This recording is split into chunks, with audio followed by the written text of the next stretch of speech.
Hey guys, welcome back. So in this video I'm going to show you how to download footprint from JLCPCB. So yeah, let's get straight into it. Now first what you're going to do is head over here to my account and then to the part manager. Alright, and we go to the part manager. Right here you will select JLCPCB parts, simple as that. And here then you will select something, you will put in here keyword, uh, this manufacturer number and so on. And when you find that, you will get to this here where you see it, where you see the component. Okay, now I have selected right here one of them right over here, and you will see now easy EDA libraries, PCB footprint or symbol. And if you click on it, you will see it right here. Now you have here free trial, so you can click on it and you will be redirected to Easy EDA.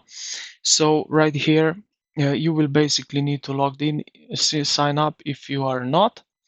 But now you will be here and you will see this footprint. Okay, this how this component looks. Okay, so now here in Easy EDA, you will see here at the bottom footprint option.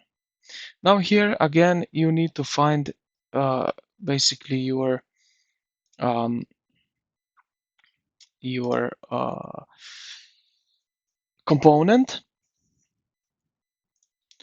and simply as that, when you find it, so let's say is this one, what you can do is just simply click here right button on your mouse and you see it here, save as local. And just like that, we have the component now on our um, computer. So basically we downloaded our footprint. And yeah, this is pretty much it. So I hope this video helped you out. If it did, consider to like the video and subscribe to the channel. Thank you for watching, and I will see you in the